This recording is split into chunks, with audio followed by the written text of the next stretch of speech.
Buenos días a todos, mil gracias por la asistencia. Hoy tenemos un tema muy interesante y es cómo Bernardo y Fernando nos van a compartir los procesos en los que ellos pueden identificar dónde en sus expertices, no sé si el término sea correcto, particulares de cada uno de ellos, cómo identifican dónde está la enfermedad, cómo hacen, y todo esto obviamente tiene que ser con la ayuda del paciente, que sin ayuda del paciente pues muchos de todos los procesos no tienen ningún resultado positivo. En conferencias y conversatorios anteriores hemos visto cómo todo lo que vibra es energía. Cada órgano y sistema corporal está calibrado para absorber y procesar energías físicas, emocionales y psíquicas. Experiencias ancestrales, natales, del entorno y del proceso de crecimiento y relacionamiento con los diferentes grupos sociales generan energías emocionales puntuales que quedan codificadas en el organismo, específicamente en el órgano o sistema biológico calibrado para absorberlas y procesarlas. Las experiencias positivas y negativas dejan recuerdos en el tejido celular y en el campo energético. La neurobióloga Cantispert ha demostrado que los neuropéptidos, sustancias químicas activadas por las emociones, son pensamientos convertidos en materia. Las emociones residen físicamente en el cuerpo y se interrelacionan con las células y los tejidos, como lo menciona Caroline Myss en su libro Anatomía del Espíritu. Cada zona del cuerpo transmite energía con una frecuencia específica, detallada, y cuando estamos sanos, todas están sintonizadas armónicamente. Una zona del cuerpo que no esté transmitiendo en su frecuencia normal indica dónde se encuentra localizado el problema. Un cambio en la intensidad de la frecuencia indica un cambio en la naturaleza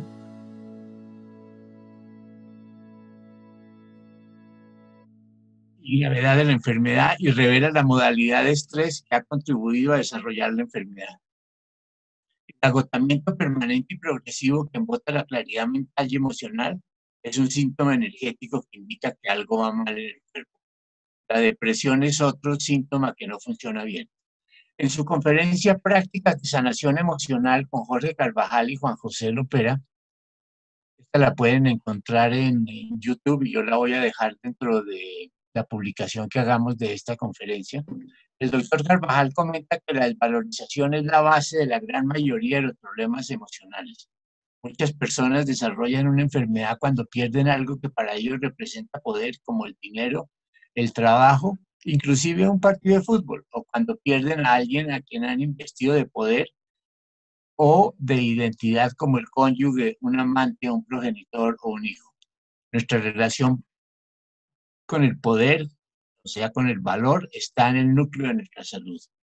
El doctor Lopera presenta el caso de una emoción retenida en el hígado. Los problemas en el hígado representan la adaptación, son el resultado de nuestras inquietudes, preocupaciones, entre otras de dinero, o nuestros miedos a que nos falte lo esencial, trabajo, alojamiento, alimento, o de la falta de adaptación cuando nos sentimos coléricos o indignados. Los mapas energéticos del cuerpo son arquetipos de reactividad emocional, y estas emociones con síntomas originados en el hígado pueden causar migrañas y en algún caso vómito. El método correcto para corregirlo es conocer el mapa conceptual del flujo de energía en el cuerpo, encontrar los puntos nodales donde se pueden abrir las compuertas para interactuar con los niveles inscritos en cada órgano y restablecer el equilibrio general.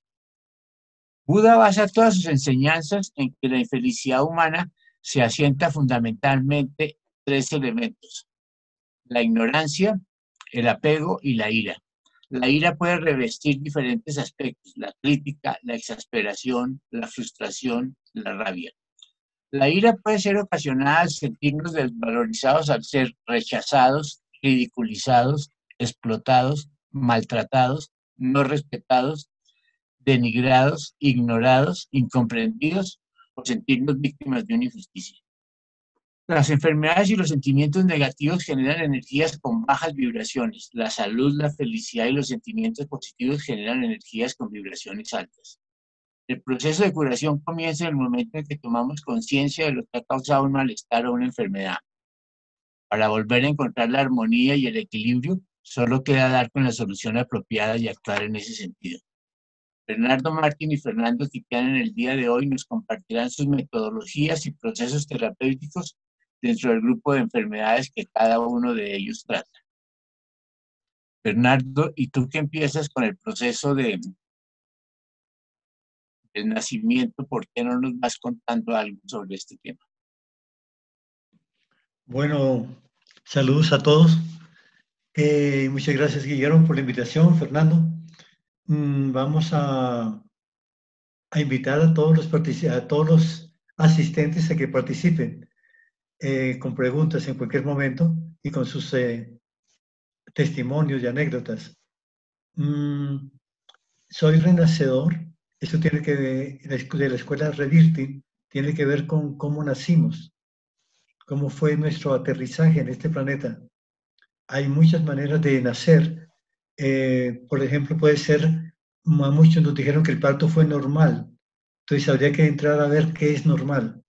Porque si fue muy rápido, por ejemplo, esa persona va a llegar temprano a todos los lugares.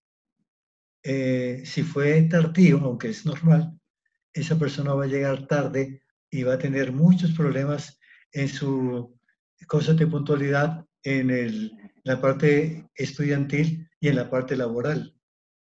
Y con una sesión de 2 horas de vitalización puede equilibrarse eso. Eso en cuanto a los que nacieron por normal, y también hay otros que, siendo normal, se sienten como no importantes, como de segunda, por el término normal los afecta un poco. Yo invito a que digamos más natural. Otra manera de ser que se está abusando en nuestro medio, les cuento que en Europa se usa entre el 6 y el 8% anual las cesáreas. En nuestros países latinoamericanos se usa entre el 60 y el 80% y, y tiende a incrementarse. Entonces, los niños o niñas que hayan nacido por cesárea tienen un síndrome de inconclusión. Es decir, empiezan cosas y no las terminan. Pareciera que nuestros políticos nacieron por cesárea. Empiezan muchas cosas y hay muchas obras inconclusas a lo largo del país. Otra manera de nacer es con el cordón umbilical alrededor del cuello, se llama circular de cordón. Esas personas, por ejemplo, no usarían un buzo tortuga, un collar si son damas, una corbata. Hay personas que todo el tiempo están con corbata, pero con el cuello abierto. Posiblemente al nacer venían con circular de cordón. Eso podría generar una cesárea, por ejemplo. Otras maneras de nacer han podido ser por forceps, que es una especie de sacacorchos humano que es muy fuerte, le hace daño a la persona, al bebé, muchas veces lo maltrata, le deja marcas en la cabeza, en la cara. Esa persona no va a querer relacionarse con nadie porque esa ayuda que no pidió le hizo daño, y entonces es posible que en un salón de clase, aparte de que sea niño o niña, cuando digan la maestra como que niños hagan grupos de 3 y hacen el trabajo, levanta la mano ese que nació por forces y dice, ¿puedo hacerlo solo? Y también luego no va a querer hacer sociedades para hacer una empresa, difícilmente va a casarse. En fin, hoy en día, ahora que vivimos esa experiencia rarísima de la cuarentena, muchas personas que viven solas y solos, por medio de consultantes que los conocían, nos pusieron en contacto, y los que quisieron hicimos un proceso, y resulta que sin importar qué edad tenían, hablo de 30, 40, 50, 60 años, y estaban muy solos.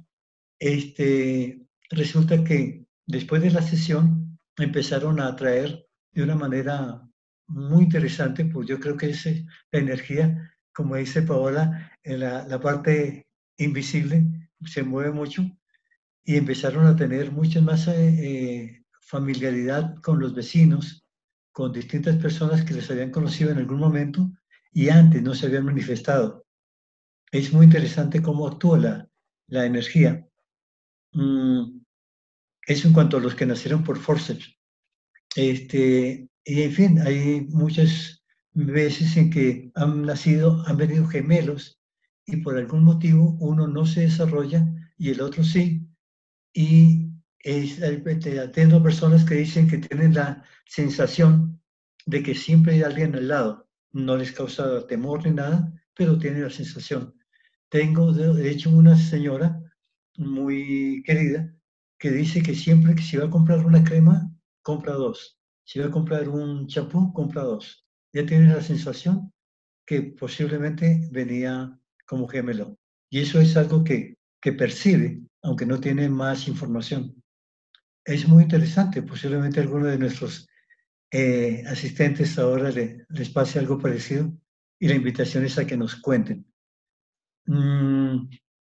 Hay otros que nacieron sentados o de pie y se llama podálica y es un poco raro porque inicialmente la mayoría sacamos la cabeza, vemos cómo es la cosa, sacamos los hombros y salimos.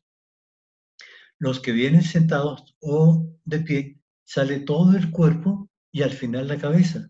Entonces normalmente están cianóticos, es un poco morada la cabeza y en la vida cotidiana van a tener la sensación de que hacen las cosas al revés, aunque la hagan al derecho. Me explico.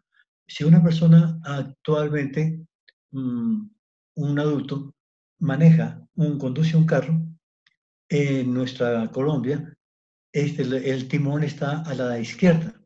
Él lo seguro que maneja bien, pero tiene la sensación de que lo hace mal.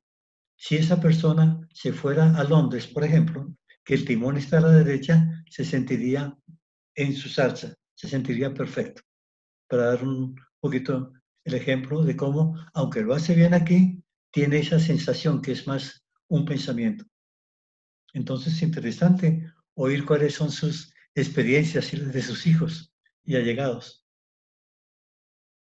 Dentro de tus experiencias que has mirado, cómo pues algunos de los problemas o de las emociones que Bernardo nos ha mencionado se reflejan. También hay emociones similares que se van generando con la educación, Sí. con la interacción con los compañeros. Cuando yo estaba en el colegio, yo no sé si había bullying o no había bullying, pero todos fregábamos y sobábamos, y obviamente hay unos que salían más sobados que otros, pero nadie lo veía como, como algo gravísimo. Sí. Retomando un poquitico lo que Bernardo explica, que es muy interesante, desde mi manejo, desde mi escuela, que no es mejor ni peor, sino con un mapa que puede ser complementario, hay dos personajes que me gustan mucho. Uno se llama Otto Rank, que es un psicoanalista de la escuela de Freud. Con Freud habían tres o cuatro personajes muy interesantes. Uno muy conocido hoy que es... se me olvidó el nombre. Este personaje de los arquetipos. Jung, estaba Otto Rank, estaba otro que es el de la bioenergética, que es Wilhelm Reich. Cada uno tenía una visión complementaria del inconsciente individual. Otto Ron específicamente hablaba el trauma del nacimiento como el trauma más grande que puede sufrir un ser humano. Él hablaba que era un animalito que antes era un pez y de la noche a la mañana tiene que aprender a respirar por sí mismo. Y para poderlo hacer tiene que hacer un viaje. Y otro personaje que lo esquematizó muy bien fue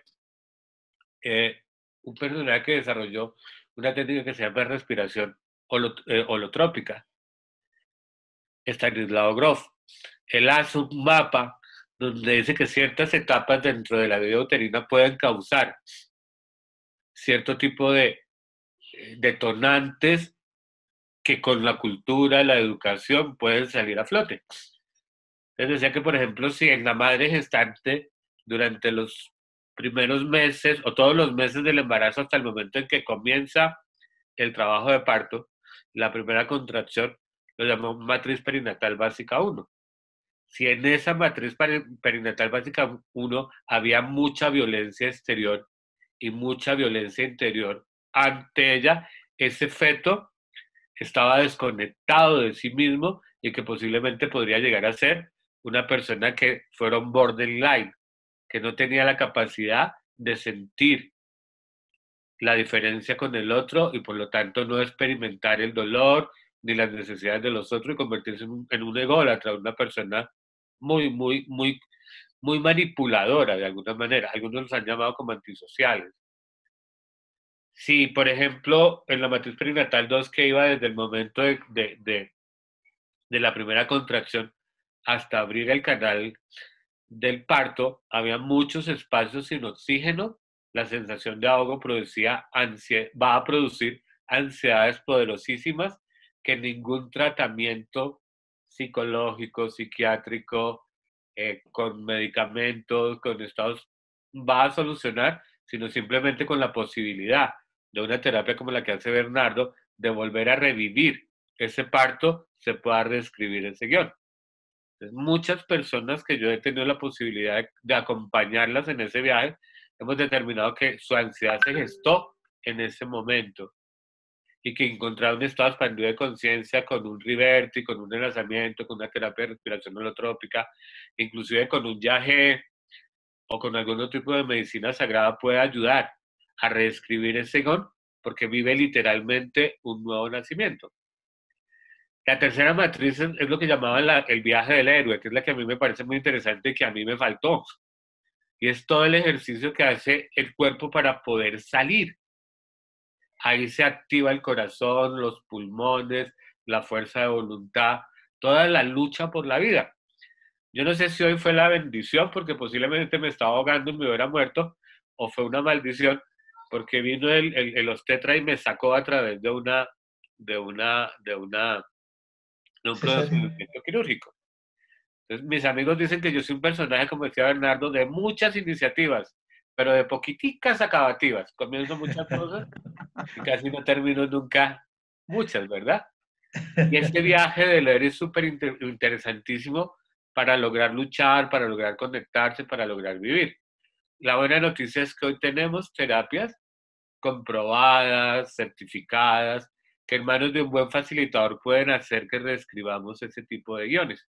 Y la última matriz llamaban la de muerte y renacimiento, porque morimos a un estado de vida que era como el de un anfibio, como el de un pececito, y comenzamos a vivir como un mamífero, como un bípedo.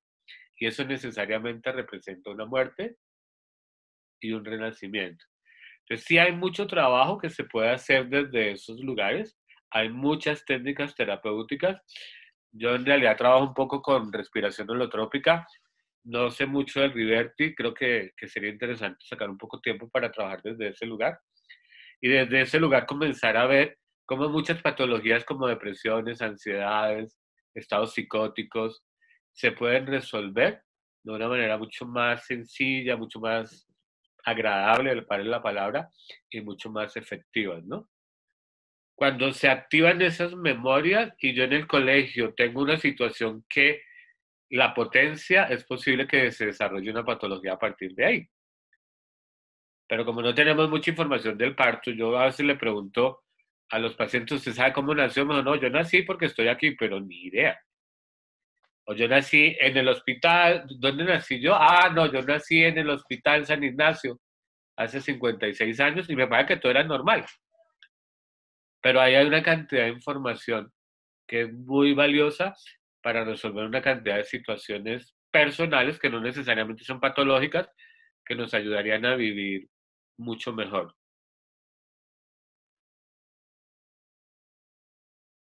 He dicho.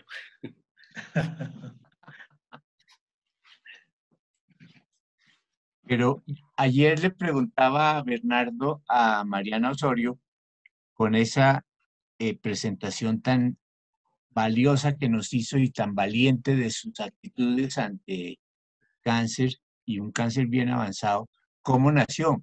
porque eso tiene que haber nacido, ¿tú qué dirías, Bernardo? ¿Luchando? Sí, ella dijo que va a averiguarlo y, y pareciera que sí hay mucha lucha en su vida. Habría que ver cada historia, es muy interesante. Y, y un poco como dice Fernando, hay muchísimas formas de abordaje, pero unas mucho más amables, mucho más suaves. Por ejemplo, yo creo mucho en sanar desde el placer. En mi opinión, no debe dolerle a la persona. Ya tiene una etiqueta o varias. Algunas se las han puesto, otras se las ha impuesto.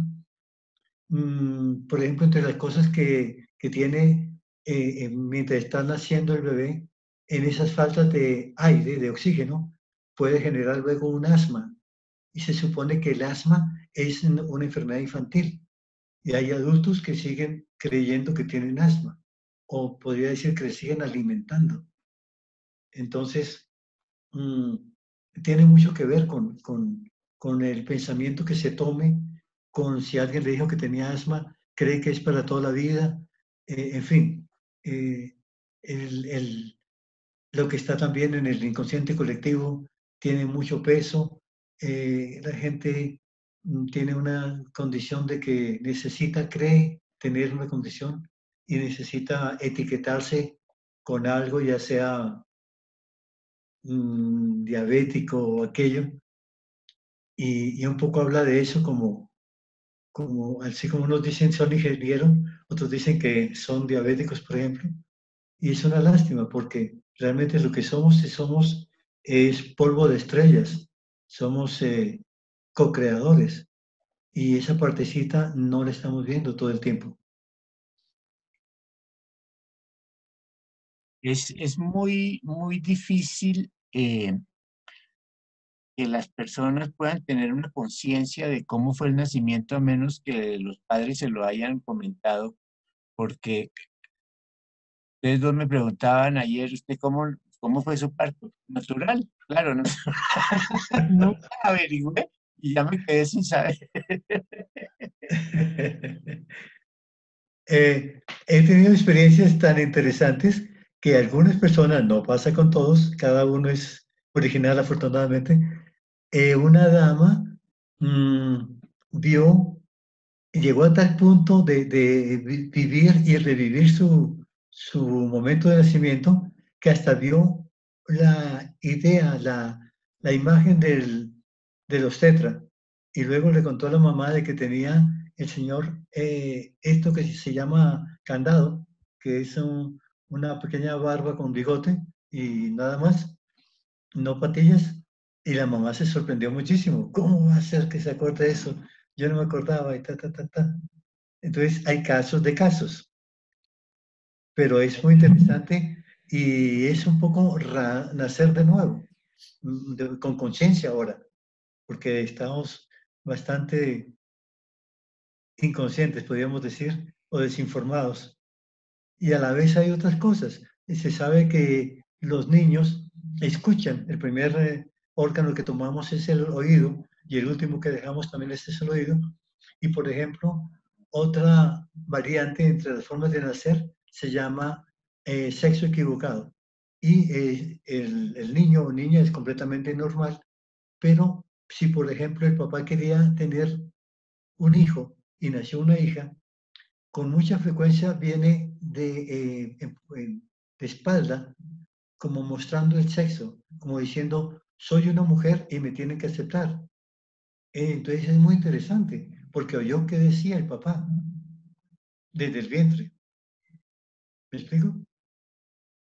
Yo creo que ahí, para complementar un poquitico, hay como dos niveles en ese lugar, ¿no? Uno es como toda la parte mecánica de cómo nací, si fui en una cesárea, si fui en un parto natural, si después del parto inmediatamente tuve contacto con mi madre o fui pesado, medido, tocado y no pude tener ese contacto inmediato que también genera otro tipo de situaciones personales. Y hay otra muy interesante que es como todo el proceso de nacimiento como tal, desde el momento de la gestación hasta el momento de la terminación. con el parto. Hay técnicas, yo conozco una que se llama respiración holotrópica, que nos permite a través de técnicas de hiperventilación, música evocativa y trabajo corporal adecuado y pintura de mandalas, revivir casi que de momento a momento esa situación de parto, reescribir el guión y cambiar la energía. Personalmente tengo una anécdota de eso. En mi formación como facilitador en respiración holotrópica, parte del ejercicio es respirar y respirar mucho. En una sesión de respiración, yo entré en un estado expandido de conciencia donde sentía la lucha dentro del vientre materno y la posibilidad de que los dos muriéramos. Y fue un tema muy, muy, muy palpado, muy sentido en el estado expandido de conciencia. Una semana o 2 semanas después nos reunimos en casa de mamá a la reunión familiar de los domingos a almorzar y un primo con su esposa estaban embarazados. Mi mamá estaba sirviendo la comida y mi primo dijo, vamos, estamos embarazados. Mi mamá contestó desde la cocina, mi hija, yo la felicito, qué rico que esté embarazada, pero cuando Fernando nació, yo vi el túnel de la muerte y con toda seguridad toqué ese lugar. Sí, casi que conscientemente no podemos encontrar esa información, pero hay técnicas ancestrales, hay técnicas novedosas de respiración, hay otras técnicas de inducción, de hipnosis, que nos pueden ayudar a conectar con esas memorias almacenadas en el inconsciente. En el inconsciente no hay tiempo pasado, futuro ni presente, sino simplemente un continuo. Y podemos revivir eso en el momento, hacer cambios que no dependen de la voluntad, sino simplemente de la confusión de un sanador interior de la energía que hay allí, el de revivirlo, superar el trauma y comenzar a relacionarse de una manera diferente con ese tipo de situaciones, ¿verdad? Es común hacerlo con técnicas un poco más elaboradas para, en mi caso personal. Uno puede encontrar, sí, técnicas terapéuticas que ayudan a que cambiemos nuestro estado de conciencia tradicional, de vigilia, y entremos en sueños, en sonaciones. También podemos utilizar medicinas sagradas, yagé, bufo, u otra cantidad de cosas. Lo que sí sé es que no hay garantía que yo me voy a tomar este yagé y voy a ir a ver a mi nacimiento. No, es posible que mi sanador interior, mi guía interior o mi ángel me lleve primero a sanar otras heridas que necesitan ser sanadas hasta llegar al nacimiento. Pero es relativamente fácil con el sanador adecuado. Por ejemplo, conozco a gente que trabaja con psilocibina, que logra ayudar a las personas a sanar ese tipo de traumas, pero no desde voy a sanar el trauma, sino de todo un, ¿cómo se llama eso? Como una constelación que en ese momento se da, ¿no? Entonces, desde ese lugar me parece súper interesante el trabajo desde ahí. De hecho, creo que las personas que trabajan con Riverti, Bernardo me puede ayudar, desmentir, ojalá que no sea así, que, que tienen técnicas de respiración para poder volver a construir ese escenario en el presente y sanar traumas desde ahí, ¿no? Sí, es parte de la técnica y según el consultante se usan varias respiraciones, aunque en general se usa una que se llama respiración consciente conectada. Todo se hace en conciencia, pero la persona, por supuesto, colaborando con el terapeuta, tiene unas experiencias maravillosas, sale muy nutrido y como confortado consigo mismo, si cabe la expresión, porque revive más de sí en total conciencia y tiene muchos parangones con cómo le está yendo en su vida laboral, afectiva o algo así, y puede tener nuevas, redecidir varias cosas. Pero Fernando ha tocado un punto muy interesante y es, aparentemente habría una serie de prioridades en sanación hasta llegar a una fundamental, o cómo sería el asunto. No, creo que lo que me expresé mal, ¿no? Desde mi modelo terapéutico yo no soy un sanador, yo soy un compañero de viaje. un facilitador que tiene una caja de herramientas probadas por unos genios de alguna manera, y yo me he apropiado de ellos y trato de enseñárselo a las personas para que lo usen. Pero quien realmente hace la sanación es algo que nosotros llamamos el sanador interior, mi esencia, mi yo verdadero, tiene muchos nombres, ¿no? Entonces, él es el que decide qué es lo que cada cual tiene que sanar o cuál es el orden de prioridades que tiene que sanar. Apegado a eso, muchas personas llegan a mi consultorio, bueno, vamos a cambiar de nombre, a mi salón de ayuda, ¿cierto? Con una idea de lo que quieren trabajar y sienten que eso es. Pero a lo largo de seguir el proceso con el que yo trabajo, poco a poco se va desplegando un universo paralelo que tiene mucho más sentido y mucho más contenido. Y desde ahí que hay cosas, por ejemplo, que yo ya no hago, que hacía como terapeuta, como psicólogo, y es que creer que porque alguien no hace cierto tipo de cosas es resistente o no quiere, sino también entender que también es su propio proceso, ¿no? Hay cosas que entendemos ya y sanamos ya, hay otras que nos demoramos un poquitico más de tiempo, hay otras, dicen los grandes sabios, que son de toda una vida, y yo tengo un maestro de Qigong que dice que hay cosas que son de 4, 5, 6, 20, 27 reencarnaciones. Entonces, como que yo sigo teniendo fe, no poniéndole tanto tiempo al tiempo, tanto, y trabajar con lo que va llegando, ¿no? Entonces, digamos que cuando yo logro conectarme con ese sanador interior, los resultados son mucho más placenteros, como dice, porque no hay violencia, no tienes que hacer esto, ¿sí? Pero también en algunas personas mm, ayuda a que vean sus realidades de otros lugares. Entonces, si tengo una enfermedad terminal, posiblemente la cura no sea la solución, sino aprender a vivir con eso y con lo que eso te ha demostrado.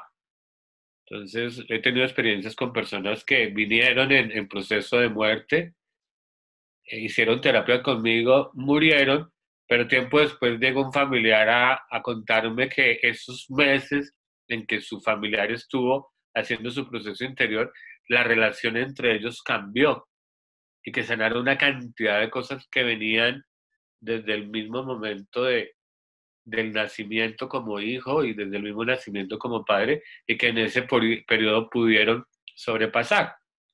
Entonces, desde ese lugar es que hablo que hay prioridades, pero no las maneja ni el paciente, ni el consultante, ni el viajero mejor, ni yo como ayudante, sino como que simplemente nos van contando un cuento y nosotros lo vamos desplegando.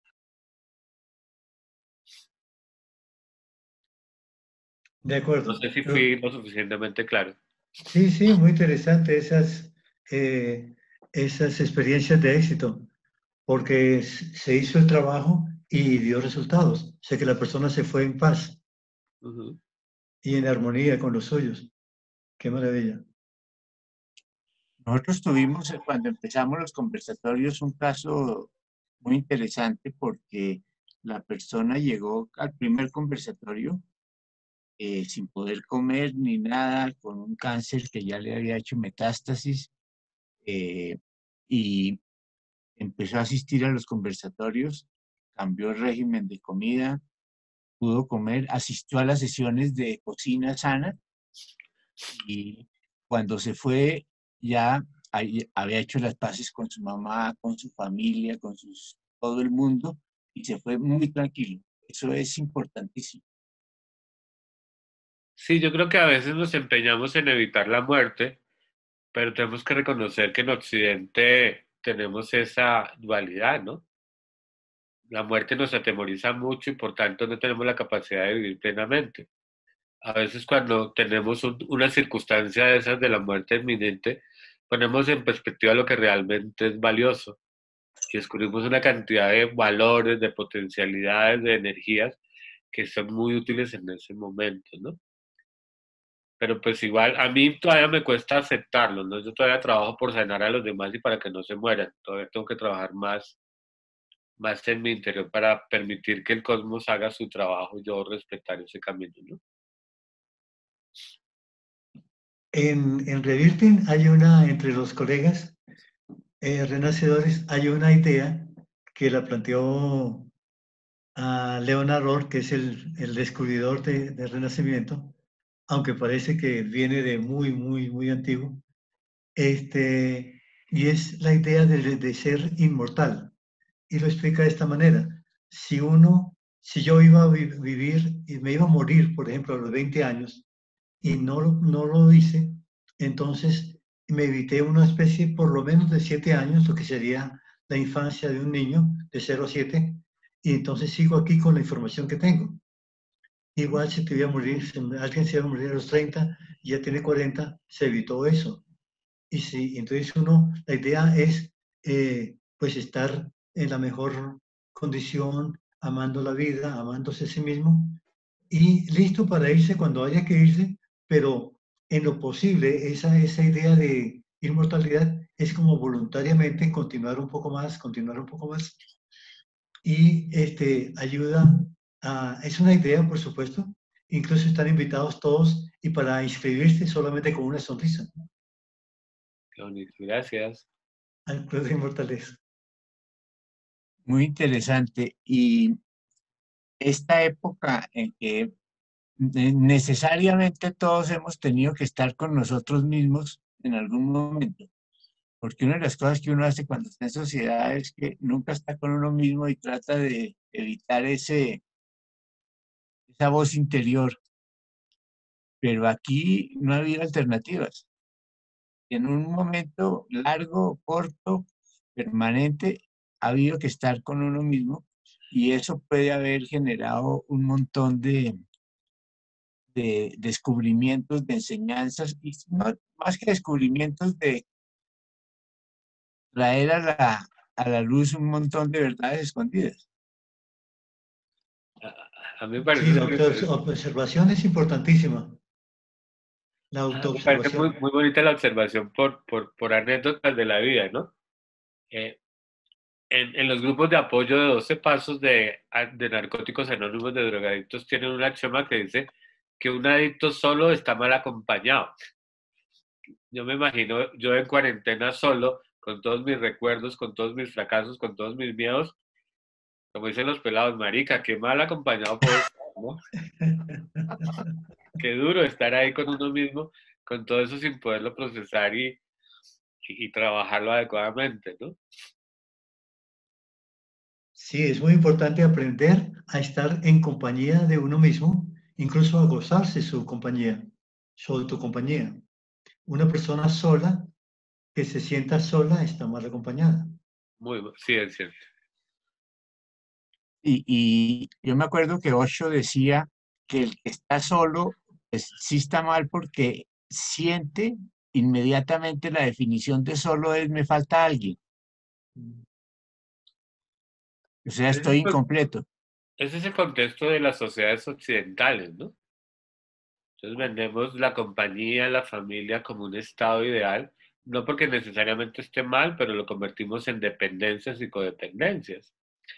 Y todo lo que hoy compramos en el mercado, todo lo que usamos, siempre está acompañado de ese concepto de compañía. Compramos un carro con la esposa o con la novia según la edad, un apartamento, una casa con hijos o con recién casados, un seguro de vida, un viaje. Siempre lo compramos de esas maneras. Pareciera que a la sociedad occidental le cuesta mucho reconocer ese concepto de que solo no es solitario ni abandonado, sino que solo es mucho más que compañía, es la posibilidad de conectarse con lo más sagrado de uno mismo, pero también tiene el otro lado, que es conectarse con lo más vil que nos acompaña y que todos llevamos de alguna otra manera y que vestimos con joyas, con terciopelos, con perfumes, para no olernos, para no vernos, para no sentirnos, ¿no? Entonces es muy bonito eso. La pandemia nos dio ese regalo, lo que pasa es que no nos preparó para él, pero pues bienvenidos. Es un punto muy valioso porque uno empieza a ver que muchas de las cosas a las que uno les da una importancia para poder vivir en sociedad, no la tienen, no la tienen. Eh, yo he visto que las personas que antes usaban la corbata en forma permanente, la han dejado de usar. No sé si ustedes han visto las entrevistas con el rector de los Andes. Él dejó la corbata hace mucho rato. Eso para la universidad, pues, ha significado un cambio. Todos los rectores eran pinchadísimos. Sí. Sí, esta ha traído muchos cambios, y la virtualidad se ha vuelto mucho más importante. Y es interesante porque a veces en reuniones con unos señores querían una asesoría por una empresa, el socio capitalista que estaba ofreciendo me invitaron a que hiciera una especie de conciliación al escuchar a tres puntos distintos. Por un instante, como todos estábamos en casa, su niño llora como que se cayó o algo pasó. Todos estábamos pues viéndonos normal. Y este señor se levanta de la silla y curiosamente estaba en ropa interior de la cintura para abajo. Pero aquí estaba incluso con chaqueta.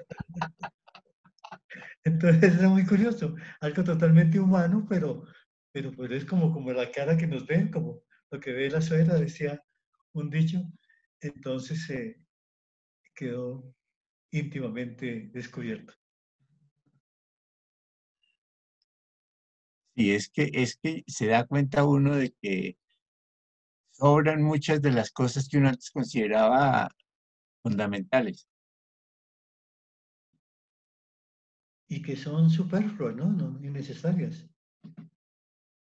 Yo Yo creo tengo que la un sociedad de punto de consumo, vista ahí un poco loco y personal, ¿no? En mi experiencia personal y profesional, lo que hace que uno cambie todo eso tan rápido es una noticia de muerte cercana, ¿sí? Cada vez que he podido trabajar con alguien que le anuncian o le diagnostican una enfermedad que, que puede llevar a la muerte, aunque todas las enfermedades pueden llevar a la muerte, pero que tiene como la certificación de un médico, te vas a morir en 5 o 6 meses si el tratamiento no te funciona, comenzamos a hacer primero entramos en una etapa de pánico, de negación, negando, preguntando, vociferando, pero en algún momento entramos en ese lugar donde todo comienza a tener un sentido totalmente diferente, ¿no? Comienza a tomar una fuerza donde realmente lo importante comienza a salir y queda la sensación inicial de que no va a haber tiempo, pero a medida que vamos viviendo el día a día o que yo puedo acompañar a estas personas en el día a día, el tiempo al final resulta ser más que suficiente para poder hacer esos cambios desde la manera de vestir hasta la manera de mirar al otro con bondad, con generosidad, con cariño, con ternura, con confianza. Alguien decía, creo que era, bueno, mi maestro de análisis bioenergética, que era Pedro Rojas, él hablaba mucho del águila que llevas en el hombro izquierdo que se llama muerte, que ojalá nunca dejaras de ver para que te recordara que eras mortal y que el tiempo no lo conocías cuánto ibas a estar acá, de tal manera que siempre te dieras cuenta de lo importante y no de lo urgente, ¿no? A mí me parece que la pandemia de alguna otra manera nos ha traído eso desde otro lugar, ¿no?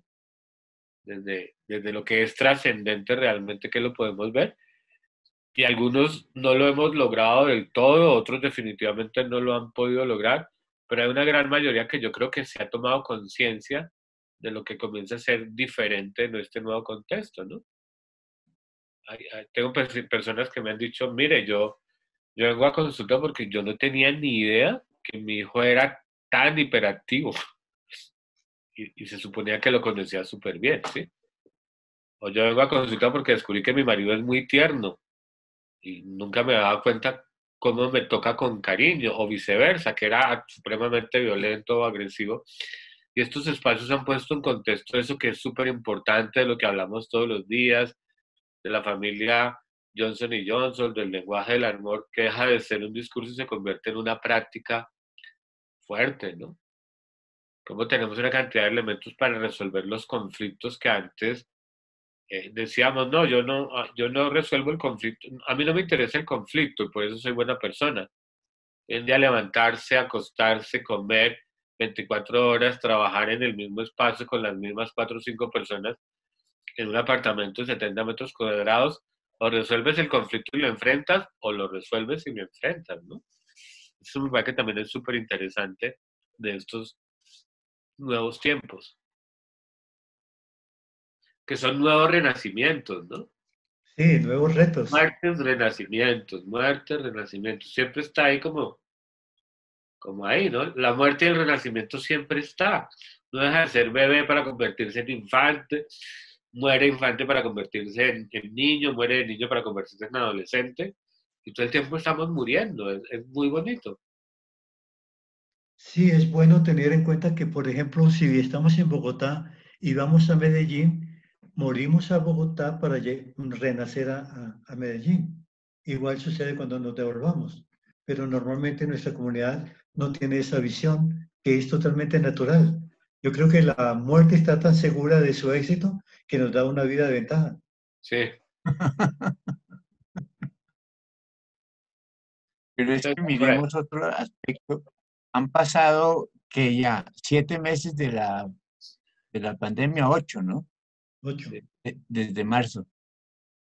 ¿A qué velocidad pasaron?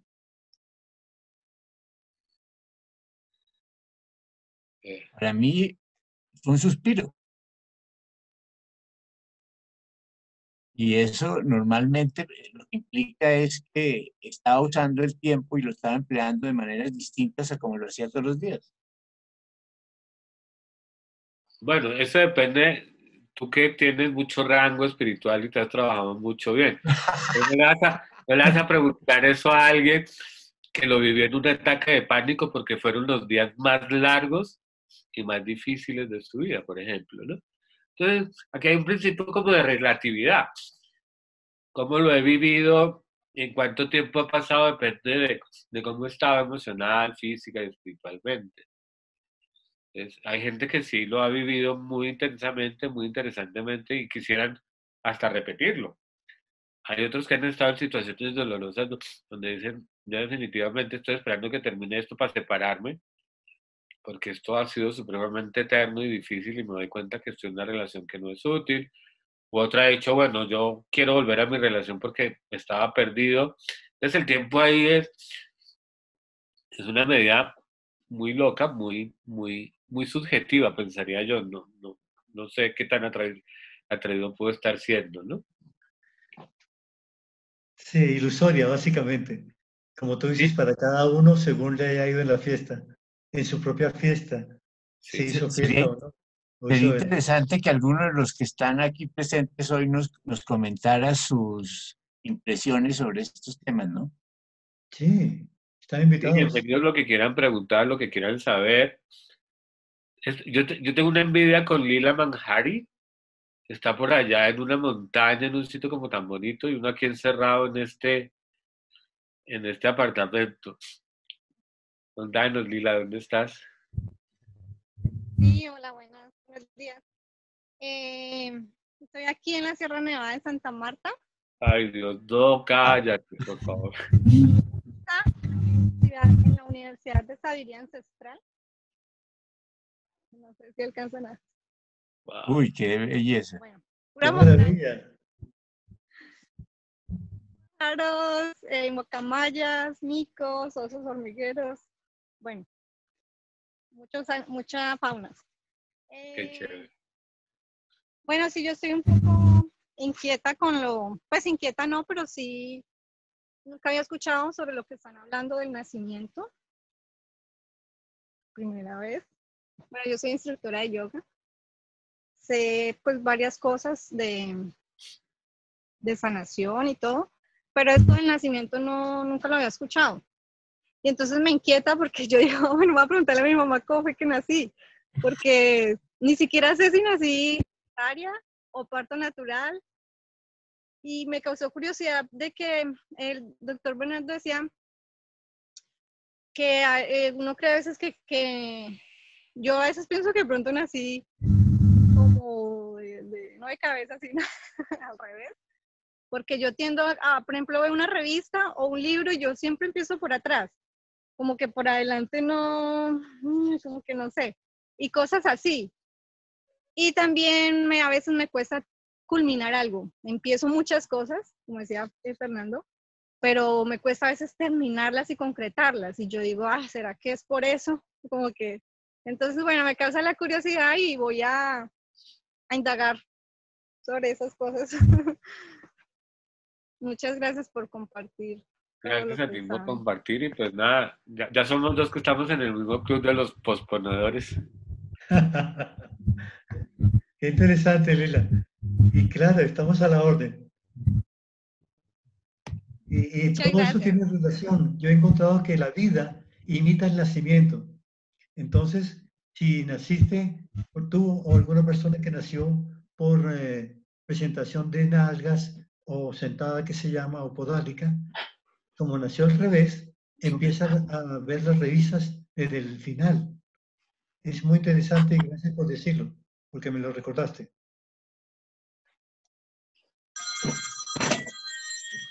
No, creo que yo me uno al grupo de los 3 que nacimos al revés. Pues la misma cosa, la revista de atrás para adelante, 1000 cosas empezadas, difícilmente concluidas, pero me llama mucho la atención, he estado pensando todo el tiempo porque mi hijo fue alguien que se negó a nacer. Yo empecé a las 11 de la mañana y nació a las 10 de la mañana el otro día. Fue forceps, mano, todo lo que había para meter lo metieron y literal lo sacaron. Natural, entre comillas. Pero Ya. Y él sí tuvo, o sea, él trabaja mucho cosas espirituales, se hace yoga y meditación.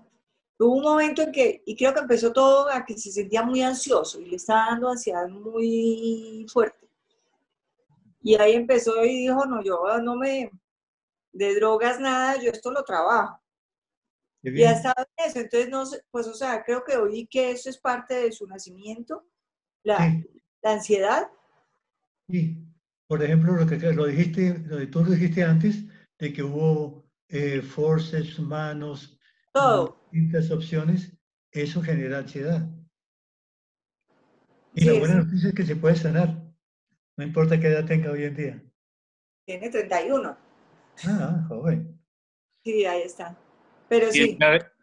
Elizabeth, hay otra, digamos que otra, no sé cómo decirlo, como otra acercamiento que no necesariamente es el único, ¿no?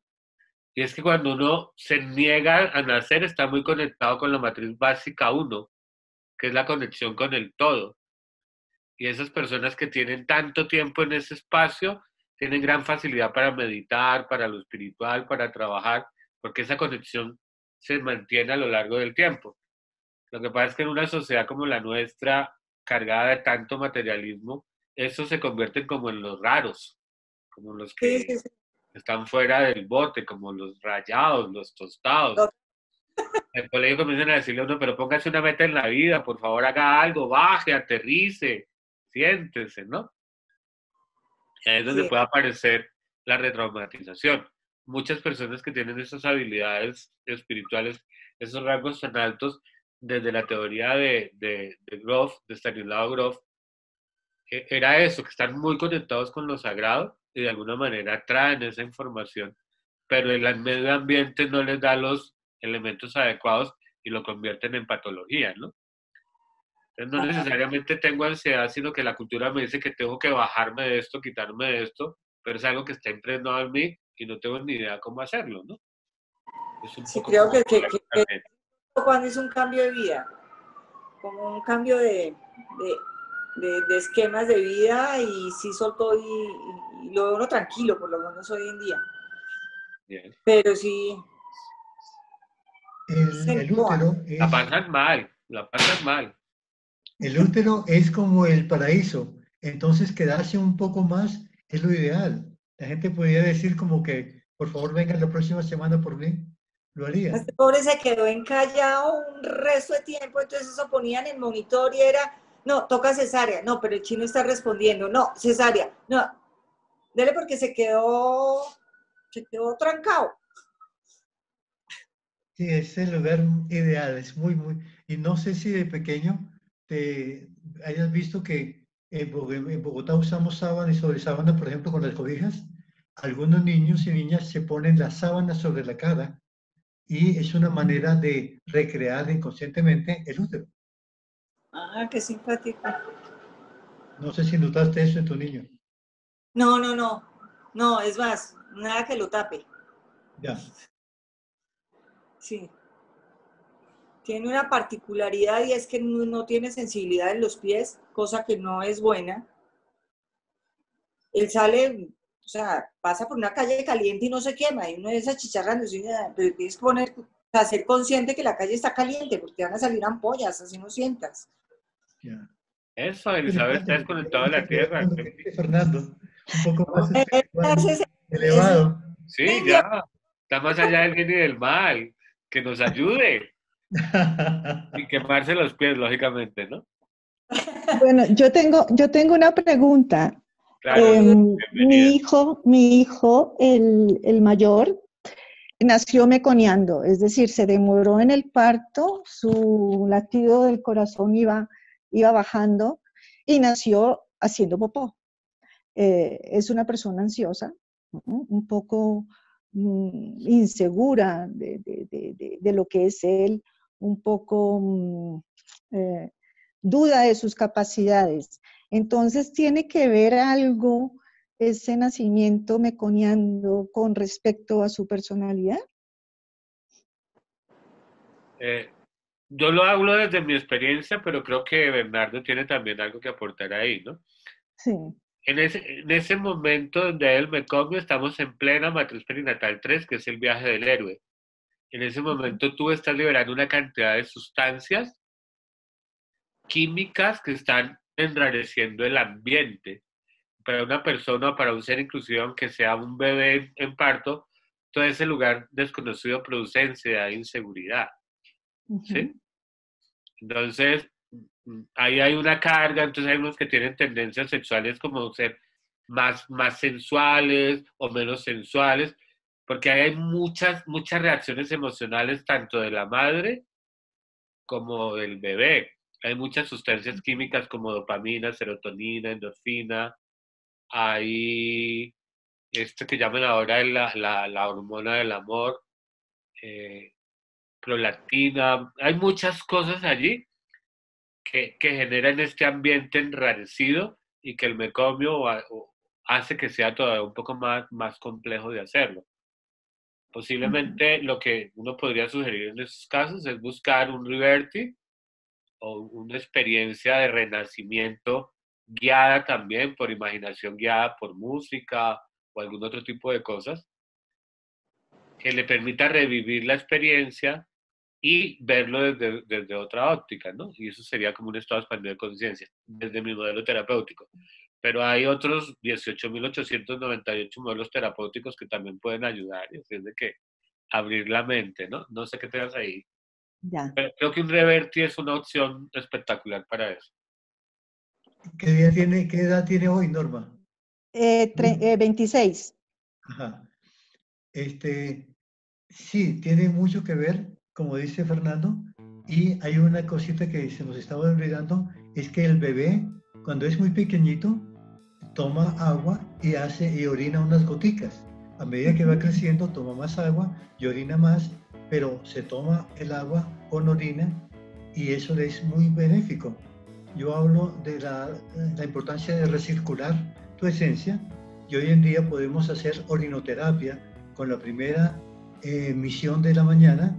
Se deja salir un poco, se tiene un vaso preparado y es súper saludable y tiene de todo, tiene células madre, tiene vitaminas, minerales, oligoelementos, tiene interferón, que hoy en día se está hablando tanto de interferón.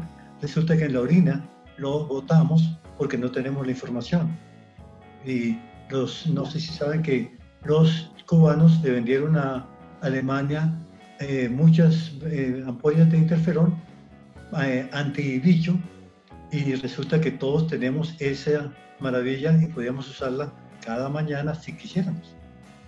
Repito, se deja salir un poquito de la orina, se tiene un vaso listo y se toma unos 2-3 dedos cada día, y la salud, la piel, todo mejora impresionantemente. La única excepción es si la persona ha tenido quimio o radioterapia. Bueno, no. Ok, muchísimas gracias. Con todo el gusto.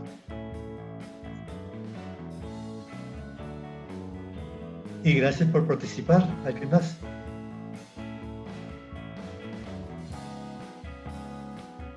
¿No? Bueno, ha sido súper interesante este intercambio de puntos de vista y de opiniones, y mil gracias a las personas que han colaborado con sus experiencias personales para contarnos cómo han visto el enfoque y las metodologías que han presentado Bernardo y Fernando.